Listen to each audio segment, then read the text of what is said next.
ସମସ୍ତଙ୍କର ଅଭିନୟ ବିଶେଷକରି କାହାଣୀ ଏବଂ ଡିରେକ୍ସନ୍ ସ୍କ୍ରିନ୍ ପ୍ଲେ ଡାୟଲଗ୍ ଆରମ୍ଭ କରି ସବୁକିଛି ବିଶେଷକରି ଏଲିନା ଏବଂ ଅମ୍ଲାନଙ୍କର ଅଭିନୟ ବହୁତ ସୁନ୍ଦର ହେଇଛି। ମୁଁ ଆଶା କରିବି ଏ ଫିଲ୍ମଟିକୁ ଓଡ଼ିଆ ଦର୍ଶକମାନେ ବହୁତ ଭଲ ପାଇବା ଦେବେ।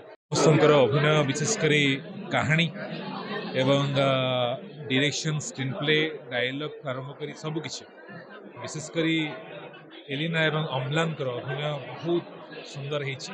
ମୁଁ ଆଶା କରିବି ଏ ଫିଲ୍ମଟିକୁ ଓଡ଼ିଆ ଦର୍ଶକମାନେ ବହୁତ ଭଲ ପାଇବା ଦେବେ। ସମସ୍ତଙ୍କର ଅଭିନୟ ବିଶେଷକରି କାହାଣୀ ଏବଂ ଡିରେକ୍ସନ୍ ସ୍କ୍ରିନ୍ ପ୍ଲେ ଡାୟଲଗ୍ ଆରମ୍ଭ କରି ସବୁକିଛି ବିଶେଷକରି ଏଲିନା ଏବଂ ଅମ୍ଲାନଙ୍କର ଅଭିନୟ ବହୁତ ସୁନ୍ଦର ହେଇଛି।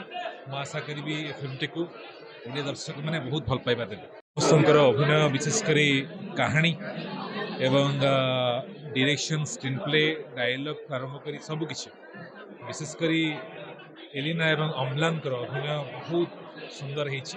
ମୁଁ ଆଶା କରିବି ଏ ଫିଲ୍ମଟିକୁ ଓଡ଼ିଆ ଦର୍ଶକମାନେ ବହୁତ ଭଲ ପାଇବା ଦେବେ। ସମସ୍ତଙ୍କର ଅଭିନୟ ବିଶେଷକରି କାହାଣୀ ଏବଂ ଡିରେକ୍ସନ୍ ସ୍କ୍ରିନ୍ ପ୍ଲେ ଡାୟଲଗ୍ ଆରମ୍ଭ କରି ସବୁକିଛି ବିଶେଷକରି ଏଲିନା ଏବଂ ଅମ୍ଲାନଙ୍କର ଅଭିନୟ ବହୁତ ସୁନ୍ଦର ହେଇଛି। ମୁଁ ଆଶା କରିବି ଏ ଫିଲ୍ମଟିକୁ ଓଡ଼ିଆ ଦର୍ଶକମାନେ ବହୁତ ଭଲ ପାଇବା ଦେବେ।